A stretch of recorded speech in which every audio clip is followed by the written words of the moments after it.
La quinzaine de l'égalité revient demain à Bordeaux pour sa quatrième édition et on peut dire qu'elle arrive à point nommé dans un contexte de révélation d'affaires de harcèlement et d'agression sexuelle.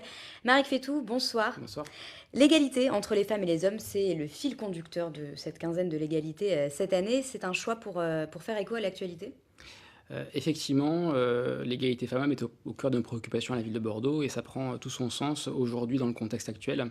Nous aurons lors de cette quinzaine plus de 120 actions, dont une vingtaine qui portera sur la thématique de l'égalité entre les hommes et les femmes. Alors c'est pas l'égalité, c'est pas la seule composante de cette quinzaine, c'est aussi la quinzaine de la diversité et de la citoyenneté. Vous pouvez nous expliquer ce que ça veut dire? Écoutez, effectivement, hein, il y a le principe d'égalité qui est un principe, d'égalité de traitement essentiellement et puis il y a aussi la dimension de la diversité interculturelle qui sera présente, lors de cette quinzaine avec des manifestations, de dialogue interculturel, de dialogue interreligieux également, qui permettent de mieux comprendre les autres cultures et de favoriser le vivre ensemble. C'est également la quinzaine de la citoyenneté, hein, égalité, diversité, citoyenneté avec le principe de l'intérêt général qui prime sur les intérêts particuliers et différentes actions dans ce domaine sont également prévues. Alors, au-delà de cette actualité dont on vient de parler, c'est vraiment la lutte contre les discriminations en tout genre qui est au cœur de vos préoccupations. Comment vous y prenez concrètement? La quinzaine est bâtie à partir d'un appel à projet et Ouais. donc la ville de Bordeaux finance à hauteur de 30 000 euros l'appel à projet et la métropole cette année a abondé du même montant. Donc au total, c'est un appel à projet qui faisait 60 000 euros. Les associations qui travaillent dans le champ du vivre ensemble ont candidaté. Il y a eu, je crois, plus de 200 projets proposés qui ont été auditionnés par un jury.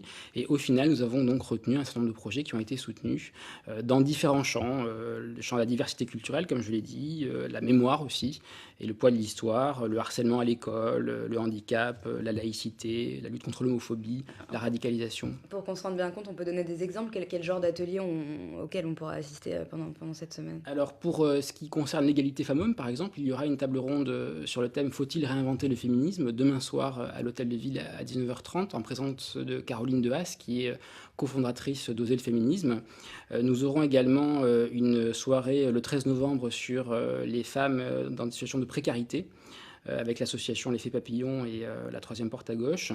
Le comité départemental olympique sportif proposera le 15 novembre une représentation théâtrale sur le thème de l'implication des femmes dans le sport.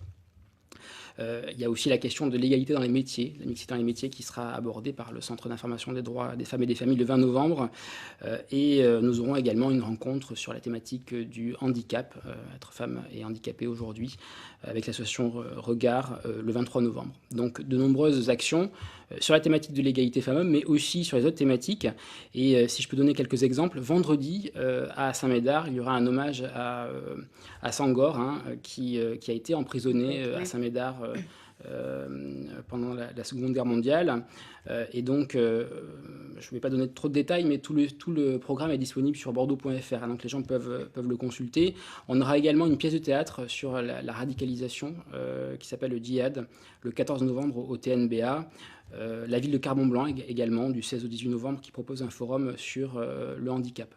Alors pour revenir à cette quinzaine de l'égalité, c'est vrai que l'égalité est vraiment au cœur de l'actualité. En ce moment, vous avez l'impression que c'est plus le cas que les années précédentes? Tout à fait. Les révélations scandaleuses qui ont été faites autour du harcèlement sexuel montrent bien que malheureusement, on est encore dans une société qui est inégalitaire et notamment sur quelque chose qui progresse, mais sur lequel il y a encore beaucoup de progrès à faire, qui est l'égalité entre les femmes et les hommes. Et donc, on a besoin d'actions comme la quinzaine de l'égalité, on a besoin de défendre cette thématique.